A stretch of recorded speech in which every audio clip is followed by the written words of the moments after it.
faith, equality, true awakening, and compassion. These 10 characters are derived from these 5. If you consistently maintain this profound mindset, this very mind itself is what truly adorns the sacred Buddha land and ultimately accomplishes the complete salvation of all sentient beings.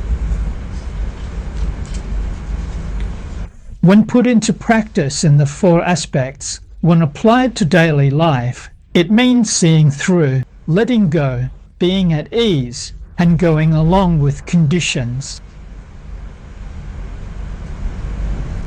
Finally, reciting the Buddha's name leads to the ultimate and perfect fruition.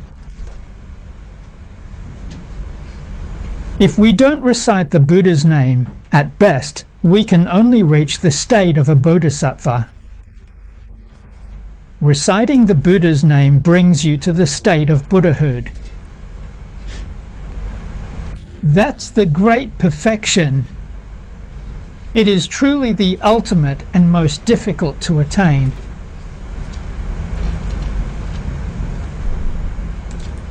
Otherwise, use this mindset. In our cultivation and our work, we will definitely not feel tired or weary. Tired means feeling exhausted.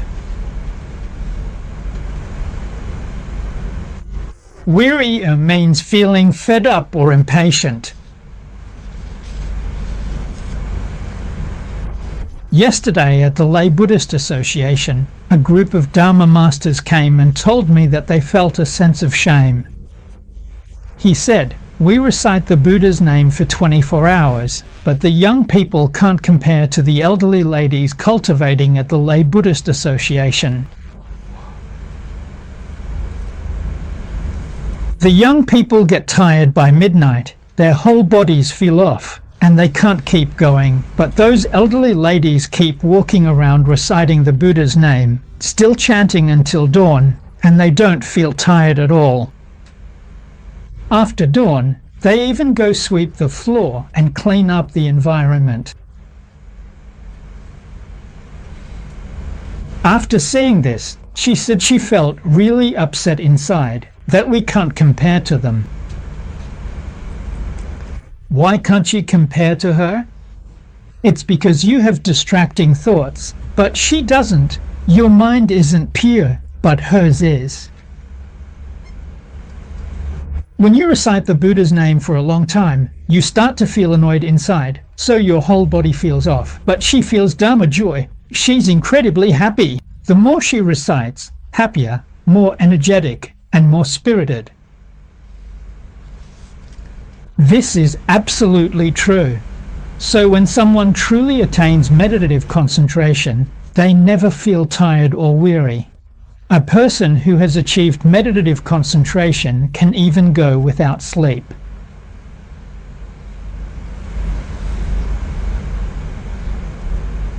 Wealth, lust, fame, food, and sleep, these are called the 5 covers. These 5 things cover up your true mind, your true nature.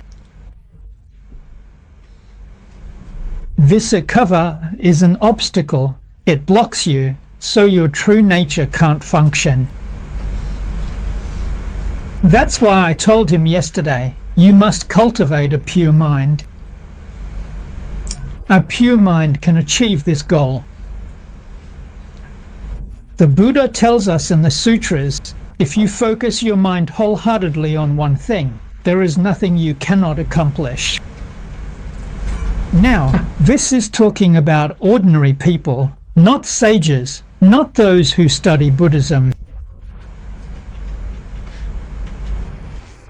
If you can focus your interest on one point, you won't feel tired or bored.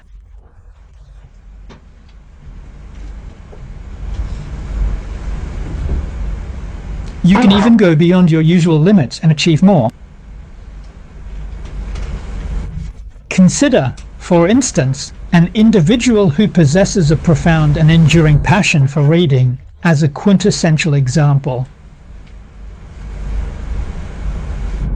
When they are deeply engrossed in reading, they genuinely do not feel tired or bored at all, finding the experience to be quite engaging and stimulating.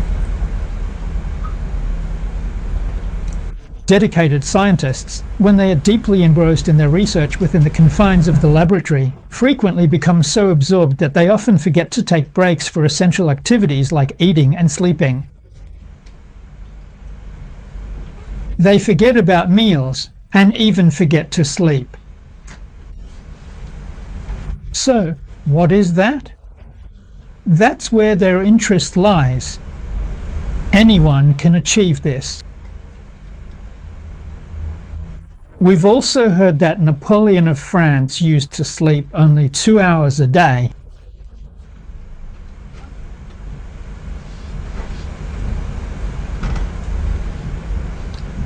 He didn't have more physical strength than the average person. So where did that energy come from? Sitting upright in meditation. He was deeply passionate about his work, wholeheartedly devoted to his cause, forgetting everything else.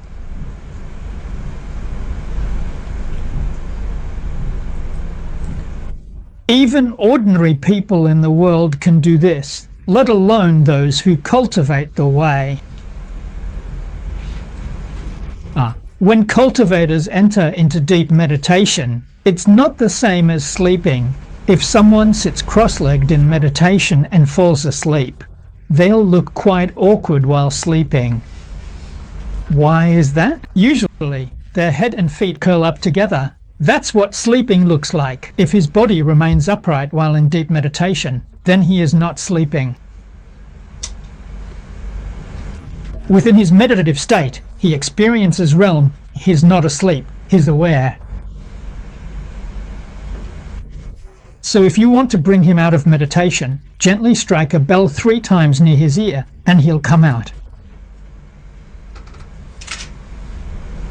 That means someone is calling him. You should understand he is not sleeping.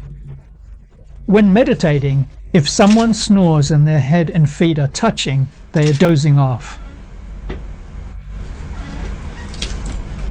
So, we must diligently strive to overcome these significant obstacles and then fully restore our inherent energy and vital spiritual strength so that we can effectively spread the profound Dharma and truly benefit all sentient beings, thereby genuinely fulfilling the Buddha's sacred instructions. We should extensively employ skillful and compassionate means to protect this precious world. Here, protect means to guard. To protect here means to safeguard. The Buddha is advising the Bodhisattvas here, but honestly, he's also advising us. This profound sutra is extremely important for today's modern society and for all sentient beings in this Dharma-lending age. I've been in Jiangxi for decades. I often encourage everyone that in the diligent study and dedicated practice of Mahayana Buddhism, Kitigaba is truly the fundamental foundation. Otha refers to the mind, what we now call psychological development. What does this sutra talk about? It's about psychological development. This is fundamental. Only from this sutra can great love arise.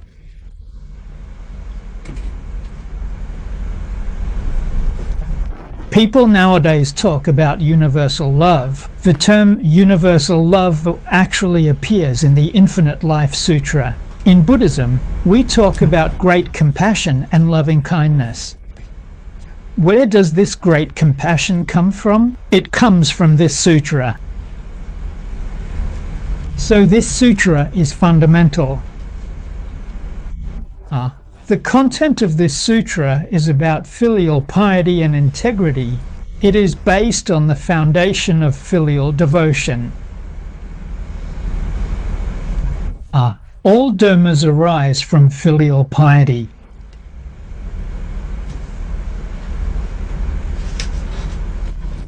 Sutra Great Filial Piety. Filial piety arises compassion.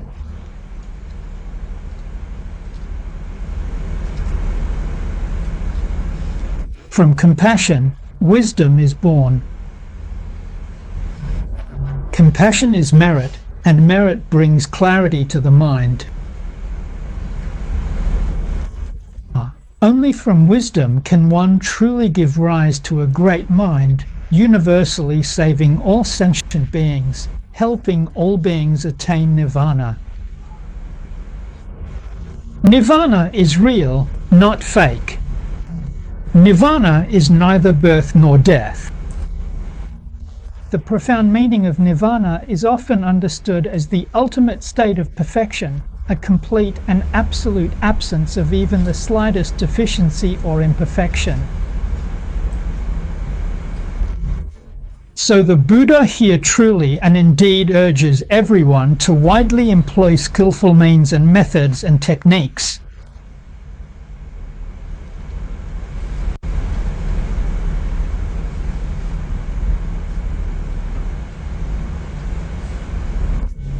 In order to protect and ensure the Dharma continues to be passed on. And we must also diligently and consistently focus on tangible and meaningful results, making absolutely sure to genuinely help everyone truly and deeply understand the profound and intricate nature of the entire universe and all life within it, so that they can effectively and completely eliminate all forms of evil and cultivate all forms of good.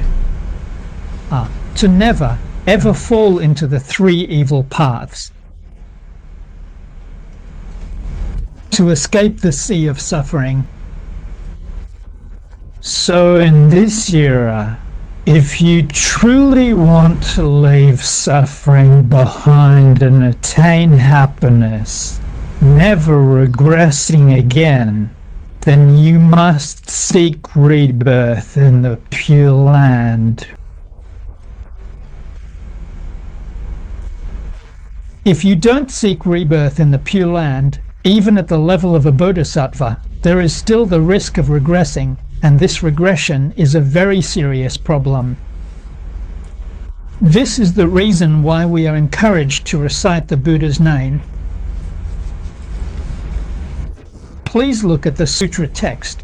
After these events, there was a Bodhisattva in the assembly named Universal Vastness, who had attained 200 meritorious deeds of reverence and respect. Now, seeing world-honored one praised Kitigarbha Bodhisattva for inconceivable, great, and divine virtues, he wished world-honored one would, for sentient beings in Dharma-ending age, expound on causes and effects Kitigarbha Bodhisattva's establishment of merit for humans and gods, so heavenly beings, dragons, 8 classes of beings, sentient beings of future generations, may receive and benefit from blessings. Alright, in this section, Shakyamuni is responding to a request, and the person making the request is a Bodhisattva, Bodhisattva Universal Vastness. Bodhisattva Universal Vastness represents the Bodhisattvas present in the assembly, accepting the Buddha's entrustment to vow to propagate this sutra and to spread this Dhamma door.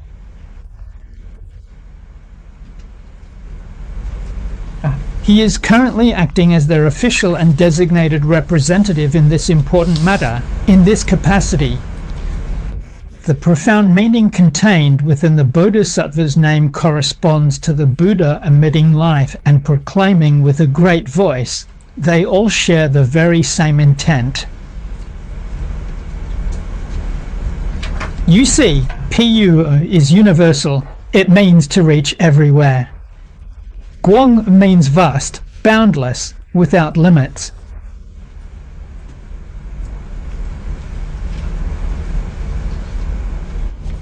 The response and the stimulus are in harmony with each other. Here, Shakyamuni Buddha is encouraging the Bodhisattvas present, and the Buddha is the one initiating the stimulus. When the Bodhisattvas hear this and are willing to accept, that is the response. From this, we can clearly see that this particular kind of stimulus and response is entirely mutual, occurring from both sides. You see, Master Kingming explains the meaning of the Bodhisattva's name here. From the mind arises wisdom, and that wisdom pervades the Dharma realm. This is what Pu means. What a great explanation! Without wisdom, you wouldn't be willing to accept it. Now, when this important matter is entrusted to you, you still try to shirk it, still act politely, not daring to take on the responsibility. But the Bodhisattvas present here are certainly not like that at all. They give rise to self-confidence and prajna wisdom from their true mind. This wisdom universally pervades the Dharma realm. So that's the meaning of Pu, universal. Only with wisdom can one guide one's actions. When wisdom is practiced in the four aspects, it becomes conduct, cultivation. Wisdom then gives rise to precepts, and one's actions fill all of space. It also gives rise to precepts, which is why it's called a guang, vast. The true mind is the essence, while a Pu and a guang are its function. Pu wisdom, guang four aspects. It also means that the three bodies are one, and the three virtues are also one. Here, the action being discussed refers to the arising of intention. Pu is prajna, wisdom, and guang is liberation. Liberation means skillful means and freedom. Just like what we talk about as being at ease and going along with conditions, being at ease and going along with conditions, in essence, is true liberation. This section, this meaning, is also very profound. We should be good at learning it.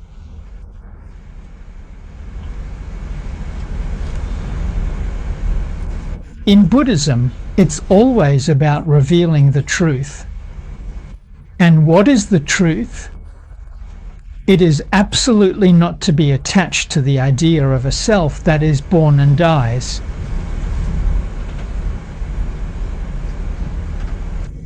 And not to regard external things as belonging to oneself, as if there is nothing that is not mine. If there is not a self, then how could there be anything that belongs to the self?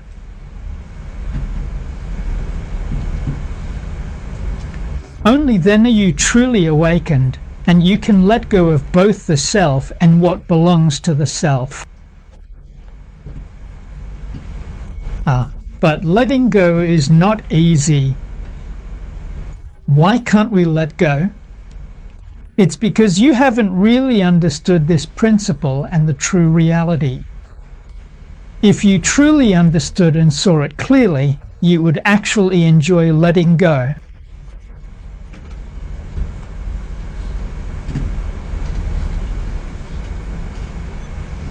You simply wouldn't be able to not let go. This is an absolute truth. To understand is to see through. What does it mean to see through?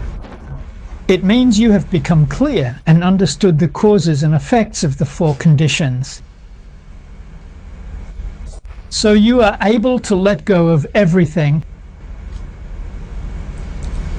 After letting go, your life and your experience become free and at ease for yourself and for others. You go along with conditions. Being at ease is your own benefit. Going along with conditions is benefiting others. Helping all sentient beings is to go along with conditions. In going along with conditions, there is no discrimination, no attachment.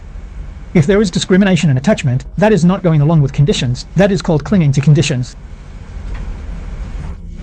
The difference between clinging to conditions and going along with conditions lies right here. A mind that goes along with conditions is pure, equal, and awakened. A mind that clings to conditions is not pure, not equal. It is deluded and attached, confused. The difference here is huge. The world-honored one praises Kitigarbha Bodhisattva and all the great Bodhisattvas present. There is a profound intention behind this. All the great Bodhisattvas know that all dharmas are ultimately empty. Yet they can manifest all kinds of forms to teach and transform sentient beings. That is truly and indeed worthy of the Tathagata's praise. Break time equals 0.5s/, and people in the world do not truly understand the profound emptiness of the inherent nature of all dharmas. So they create karma and receive its retribution, but even that is just various manifestations, not truly real or substantial. In the complete teaching of the two vehicles, especially among the followers of the two vehicles, they know that all dharmas are empty, but they do not give rise to the aspiration to help all sentient beings. Therefore, they fall into the pit of nirvana, and the Buddha does not praise them. This is just like ordinary people being attached to existence, and the followers of the two vehicles being attached to emptiness. Both are stuck at the surface. The Buddha praises the Bodhisattvas because Bodhisattvas are not caught up in either extreme. That is why they walk the true path. This brings real benefit both to oneself and to others, which is why the Buddha praises it. The purpose of this praise is to encourage us monastics to learn from the Bodhisattvas, not to imitate ordinary people or followers of the two vehicles. If you follow ordinary people and cling to existence, that's a mistake. You'll end up stuck in the cycle of the 6 realms. If you follow the two vehicles and cling to emptiness, that's a mistake. You'll fall into the biased, one-sided nirvana, thus the Buddha's words. Now, Universal Light Bodhisattva is waiting for our request. Just look at what he says in these words. The diligent world-honored one praises Kitigarbha Bodhisattva for possessing such inconceivable, great, majestic power. This is what was mentioned earlier. Kitigarbha Bodhisattva, with profound compassion, has made solemn vows over countless eons and has diligently helped innumerable sentient beings to ultimately attain Buddhahood. Indeed, how truly immense and immeasurable are these accumulated merits! And what's more, he continues to universally save all suffering beings without end. The Bodhisattva especially points this out here. He only wishes that the world-honored one will do this for sentient beings in the degenerate age of the future. You see, this is referring to us. We are now living in the degenerate age of the world-honored one. Break time equals 0.5s/, and as the Buddha said in the sacred sutras, there are indeed 3 periods of the Buddha's teaching. The first is the period of the true Dharma. The Holy Buddha upholds the Dharma, this profound Buddha Dharma, when it is transmitted and propagated in the world. Its meaning is very correct, precise, and utterly pure. Because people who hear the Buddha Dharma during this time can easily attain realization, and those who practice according to its theories and methods achieve great success in large numbers.